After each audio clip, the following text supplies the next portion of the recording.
విద్య sir. నేను government boys school నుంచి వచ్చాను సార్. మా గైడ్ టీచర్ PVN బాగా సార్. మన దేశంలో చాలా రకాలుగా ఎలక్ట్రిసిటీ ప్రొడ్యూస్ చేస్తున్నాం కదా సార్. ఇప్పుడు ఇన్నోవేషన్ మెథడ్ ద్వారా అలాగే వేగంగా వెళ్తున్న కార్ చుట్టూ మ్యాగ్నెటిక్ ఫీల్డ్ ఉంటుంది సార్. మ్యాగ్నెటిక్ ఫీల్డ్ ఎప్పుడైనా పవర్ కార్ నుంచి వెళ్ళినప్పుడు మనకి ఇండ్యూజ్ ఏమని ఎలక్ట్రిసిటీ ప్రొడ్యూస్ అవుతుంది సార్. సార్ ఒకసారి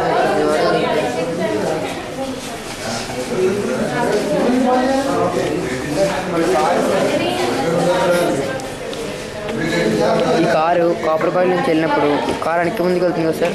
అంటే ఈ కార్ చుట్టూ మ్యాగ్నెటిక్ ఫీల్డ్ ఉంటుంది సార్. ఆ మ్యాగ్నెటిక్ ఫీల్డ్ ఎప్పుడైనా కాపర్ కాయిల్ నుంచి వెళ్ళినప్పుడు మనకి ఇండ్యూస్ EMF అని కరెంట్ వస్తుంది సార్. ఇక్కడ మీరు గ్యాలనోమీటర్ రీడింగ్ చూస్తుంటే కారు వెళ్ళినప్పుడల్లా ఈ నీడిల్ వెనక్కి ముందుకే కదులుతుంది సార్.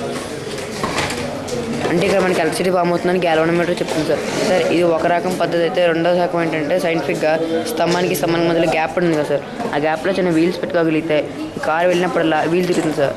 ఎలాగంటే ఒకసారి మీరు చూడొచ్చు, అక్కడ LED బల్బ్ ఉంది.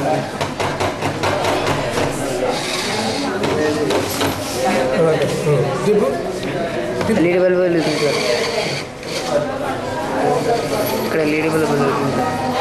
నెంబర్ ఆఫ్ వెహికల్స్ ఇలా వెళ్తుంటే మనకి ఎలక్ట్రిసిటీ అలా వస్తూనే ఉంటుంది సార్. సార్ ఇది స్పీడ్ బ్రేకర్స్ మాత్రం కాదు సార్, మామూలుగా రోజుకి అడ్జస్ట్మెంట్గా ఉంటుంది సార్. సార్ ఇలా చేయడానికి మన బ్రిడ్జ్కి 1 కిలోమీటర్కి 3 crores అవుతుంది సార్. ఒక గంటకి 1 మెగావాట్ ఇస్తుంది సార్. దీనికి పొల్యూషన్ ఫ్రీ సార్. దాని యొక్క కంప్యూటర్ అది ఫోటో అలా ఉంటుంది సార్. సార్ మీరు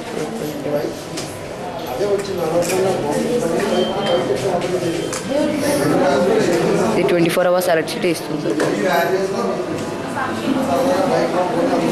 సో నువ్వు బాగా చదువుకుని పెద్దగా ఏమవ్వాలనుకుంటున్నావు సార్? సైంటిస్ట్. నువ్వు తయారు చేసిన ప్రాజెక్ట్ ఏ ప్రిన్సిపల్ మీద పనిచేస్తుంది? ఫారడే ప్రిన్సిపల్ మీద పనిచేస్తుంది sir. Faraday law of induction మీద పనిచేస్తుంది. ఓకే. మరి ఈ కాయిల్లోకి పవర్ ఎలా ఇండ్యూస్ అవుతుంది సార్? ఈ మ్యాగ్నెటిక్ ఫీల్డ్ ఈ కాపర్ కాయిల్ మ్యాగ్నెటిక్ ఫీల్డ్ ఎక్కడ ఉంది? ఈ కార్ చుట్టూ ఉంటుంది సార్. మన ఎవరి కార్కి ఉంటుందా? ఎవరి కార్కి ఉంటుంది సార్. అది ఫీల్డ్ సార్. ఓకే.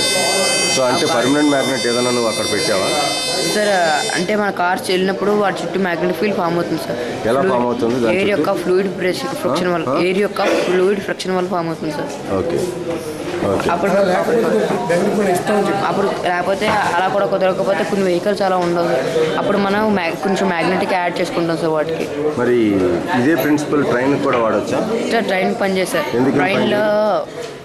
ట్రైన్లో ఎలక్ట్రిసిటీ పైనుంచి వస్తుంది కాబట్టి ఒకవేళ అది మ్యాగ్నెట్ కింద మారిపోగలుగుతుంది. ఎలక్ట్రిఫైడ్ ట్రాక్ లేని ఏరియాలో ఉన్న ట్రైన్స్ ఉన్నాయి కదా, డీజిల్ ట్రైన్స్. ఆ డీజిల్ ట్రైన్స్ ఉన్న ఏరియాస్లో ఇది పనిచేస్తుంది. పనిచేయదు సార్. ఎందుకు పనిచేయదు? ప్రమాదంతో కూడుకుంది సార్. ఇదంతా చాలా రిస్క్. మరి ఇక్కడ మన రోడ్స్ మీద ప్రమాదంతో కూడుకున్నట్టుగా లేదా సార్? అంటే మన ఇవి బ్రిడ్జెస్ మీద కూడా అప్లై చేయకూడదు సార్. ఇవి only flyovers, outer ring roads, over bridges మీద అప్లై చేయాలి సార్.